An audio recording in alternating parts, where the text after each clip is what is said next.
Posaban como dioses, pero no lo eran. Nosotros tenemos referencias de los llamados dioses que nos llegan desde los textos antiguos y también de la tradición oral de parte de muchísimos pueblos alrededor del globo terráqueo.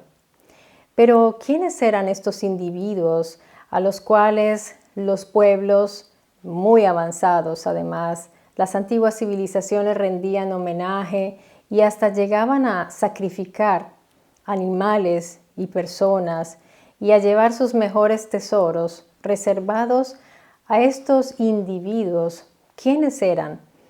Nosotros hoy los asumimos como mitos, pero ¿quiénes eran estos individuos? Bueno, podemos tomar uno de los referentes más importantes, al menos para nosotros aquí en Occidente, que son las escrituras llamadas la Biblia, que en realidad son varios libros.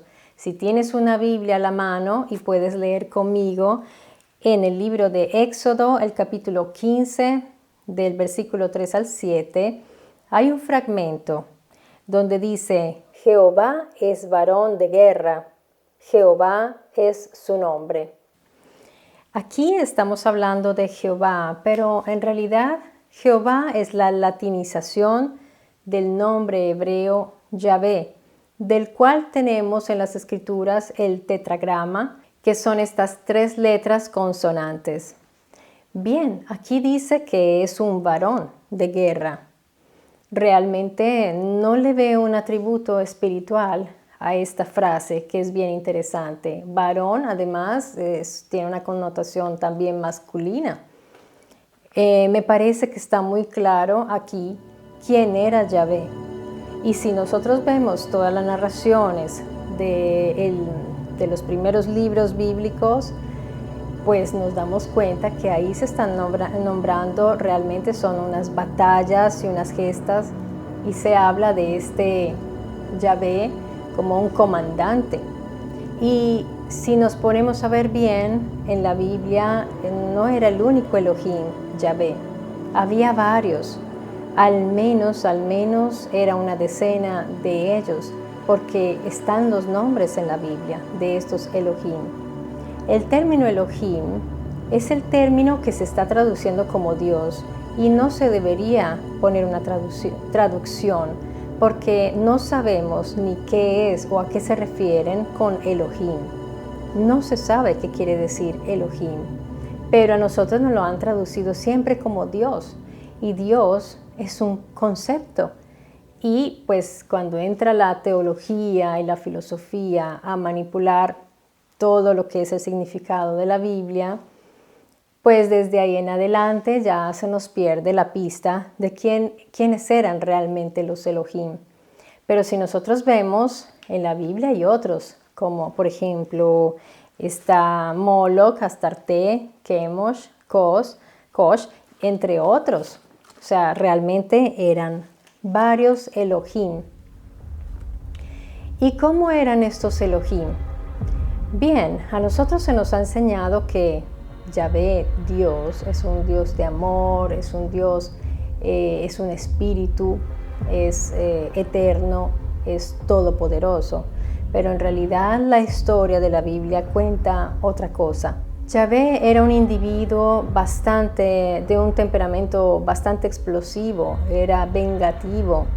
También se habla de la ira de Yahvé.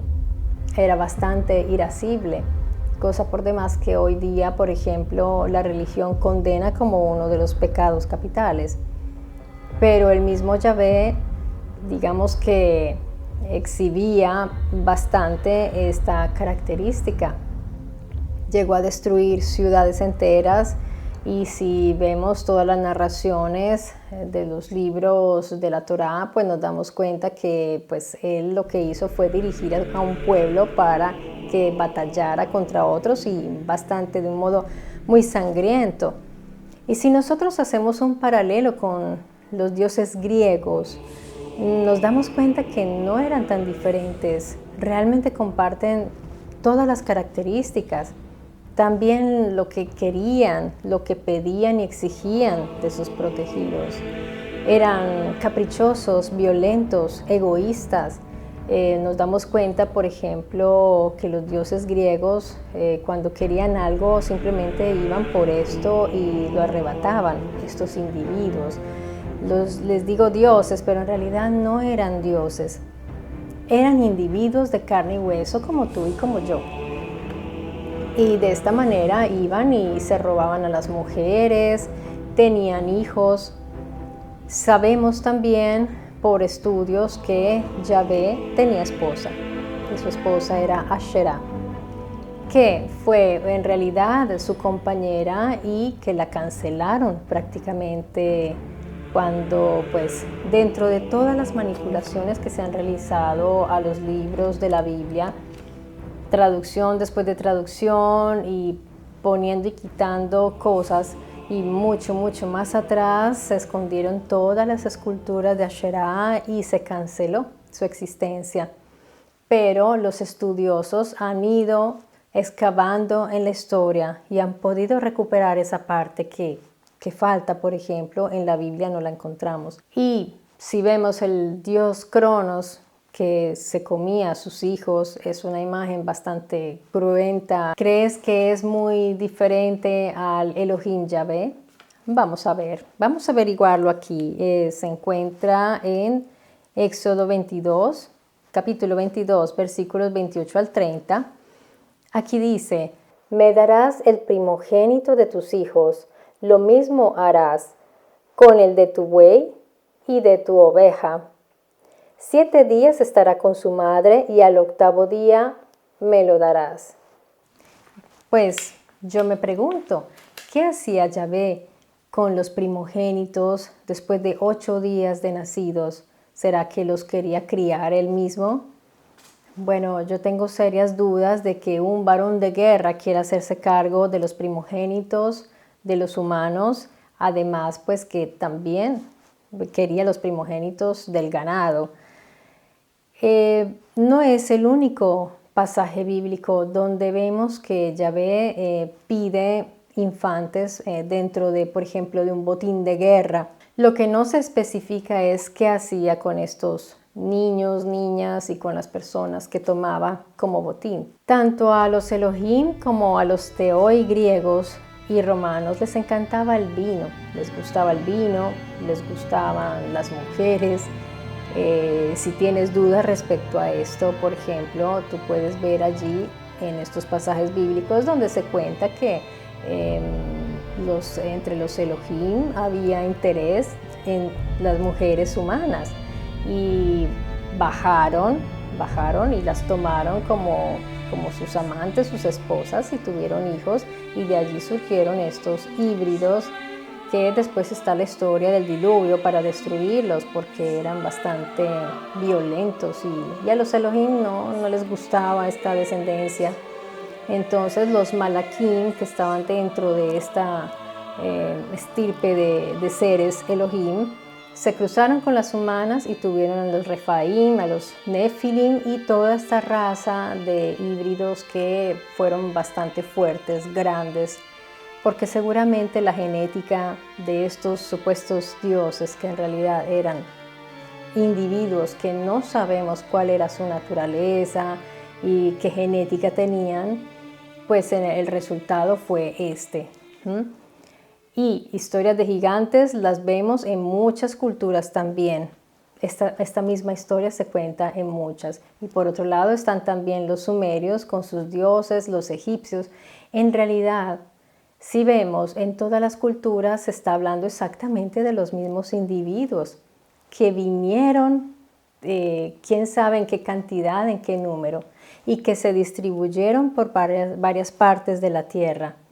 Y si vamos a ver tantas cosas en común en cuanto a la arquitectura, en cuanto a la cultura y la tecnología de otros países, desde toda América, que tiene mucho en común con culturas tan lejanas como la egipcia, la babilonia, la sumeria, la acadia, pues uno puede llegar a pensar que todo esto tiene cierta lógica. Tanto los Elohim como Teoi, como los Anunnaki, no eran eternos, no eran inmortales en el sentido que les dan.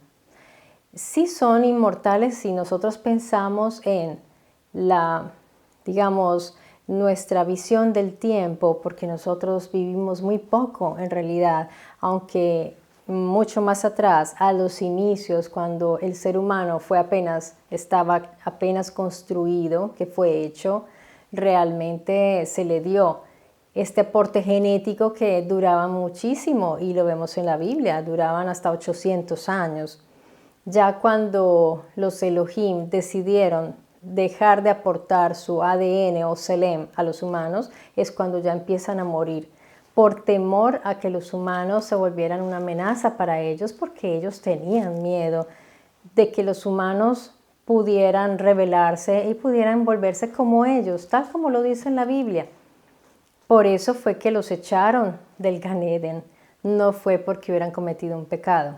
Realmente no querían que se volvieran tan fuertes como ellos. Estamos viendo que en la Biblia se está contando una historia muy distinta a la que nos han transmitido. Y bueno, ya lo he contado en otros videos, no quiero ser repetitiva. Pero ¿por qué les estoy hablando hoy de los dioses que posaron, de estos sujetos que posaron como dioses pero que no lo eran? Porque dentro de poco en mi History Channel voy a publicar un video donde estoy haciendo un paralelo bastante interesante entre todos estos supuestos dioses, que son los Teoi, los Elohim y los Anunnaki. Así que espero que no se lo vayan a perder. Vemos características físicas por ejemplo, características de temperamento y lo que les gustaba, sus vicios, sus caprichos son muy, muy parecidos. Así que de pronto alguien dirá, o sea que tú no crees en Dios.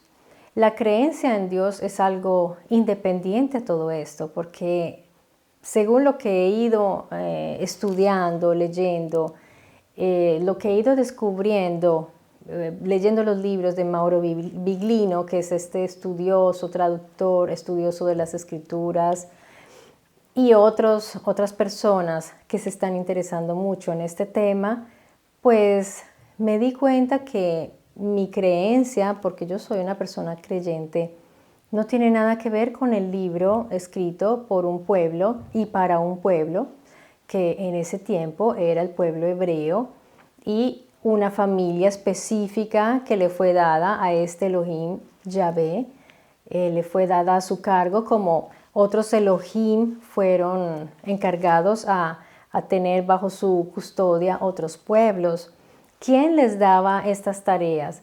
El Elión, que era el comandante supremo y que también está ahí en la Biblia. Elión es un comandante de los Elohim, es como el superior de todos.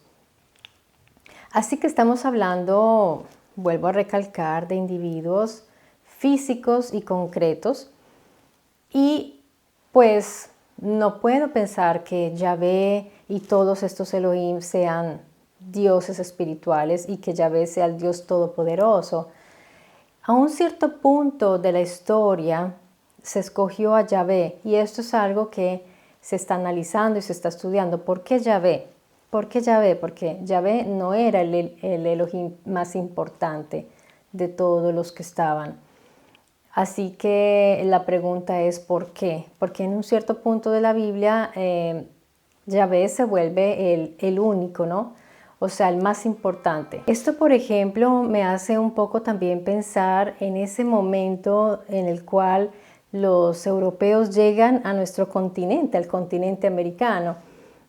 Yo puedo imaginar a los indígenas que nunca habían visto los caballos, ven llegar también estos barcos con hombres de color blanco, con barbas y con sus armaduras, sus atuendos de aquella época. ¿Qué habrán pensado estos indígenas que no habían tenido contacto todavía con estos seres humanos? Quizás ellos estaban esperando, porque seguramente se han transmitido unos a otros toda esta historia que llaman mitos, ¿no?, acerca de los dioses. Y claramente cuando se ven las historias también de los mayas, de los incas, de tantos pueblos que tanto nos han dejado, pues nos damos cuenta que todos tenían en común eso.